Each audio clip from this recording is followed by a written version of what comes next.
The Little Mermaid. Once upon a time in a kingdom beneath the sea, there lived a young mermaid named Ariel. She was the youngest of the 7 daughters of King Triton, the mighty ruler of the underwater kingdom. Ariel was unlike her sisters.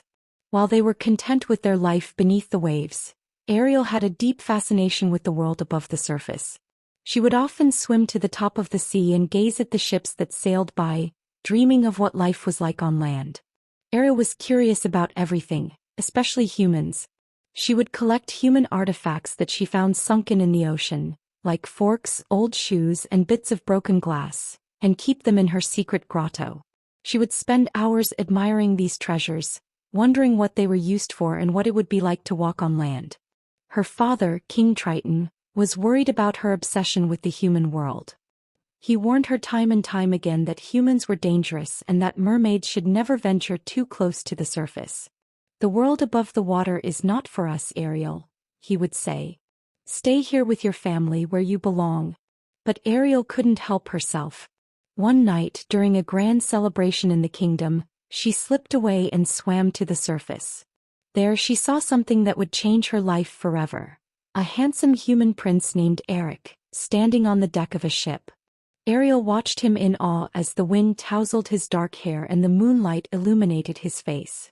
Her heart raced and she knew in that moment that she had fallen in love. As Ariel gazed at the prince, a terrible storm suddenly appeared. The wind howled and the waves grew fierce. Ariel watched in horror as the ship was caught in the storm, and the prince was thrown overboard. Without hesitation, Ariel dived into the crashing waves and swam to his rescue. She pulled him to safety and carried him to the shore, where she stayed by his side until he regained consciousness. But before he woke up, Ariel quickly retreated into the shadows, not wanting him to see her. The next day, Ariel couldn't stop thinking about the prince. She longed to be with him, to see him again, but how could she? She was a mermaid and he was human. It seemed impossible. Days passed and Ariel couldn't shake the memory of the prince. She confided in her best friend, a seagull named Scuttle, who encouraged her to seek help from the sea witch Ursula. Scuttle had heard rumors that Ursula was powerful and could grant wishes, but he also warned that the sea witch was dangerous. Despite the warnings, Ariel's desire to be with Prince Eric grew stronger. She made her way to Ursula's lair, a dark and eerie place deep in the sea. Ursula greeted her with a sly smile and asked what she wanted. "I want to be human," Ariel said. "I want to live on land and be with Prince Eric. Please, can you help me?" Ursula's eyes gleamed with mischief. "Of course, dear.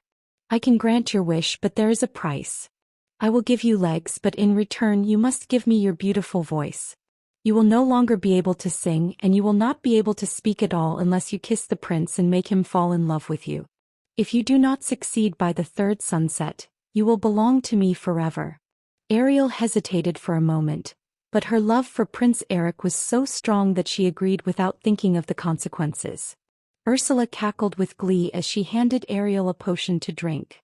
As Ariel swallowed it, she felt her tail begin to split and her legs form in place of her fins.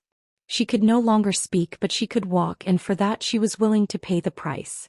Ariel swam to the shore and, with great excitement, made her way to the castle where Prince Eric lived. When she arrived, she was struck by the beauty of the land. Flowers bloomed, the sky was blue, and the air smelled sweet. Ariel could hardly believe she was no longer a mermaid.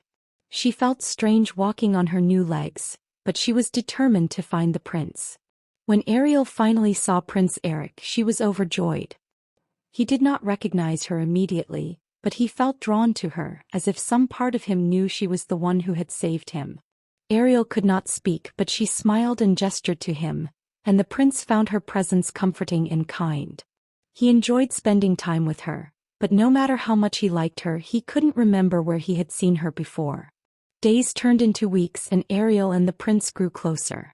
They spent time together walking on the beach, sailing and talking, though Ariel could only communicate through gestures and the expressions on her face.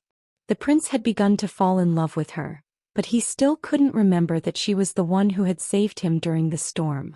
As the 3rd sunset approached, Ariel's heart was heavy with worry. She loved the prince deeply, But could she really make him fall in love with her without a voice? Would he kiss her and break the spell? The time was running out. One fateful evening, Prince Eric took Ariel on a boat ride under the stars. The two of them sat together, and for the first time, the prince gazed into Ariel's eyes with a look of recognition. He realized that she was the girl who had saved him from the storm, and in that moment he knew that he loved her. Without hesitation he leaned down and kissed her. The kiss was magic. The spell was broken and Ariel's voice returned. She was no longer a mute human. She had become a mermaid again, but now with the love of Prince Eric. The curse was lifted and Ariel's dream of living on land with the prince came true. However, the story doesn't end there. The prince, overjoyed to discover that Ariel was the one he had been searching for, asked for her hand in marriage.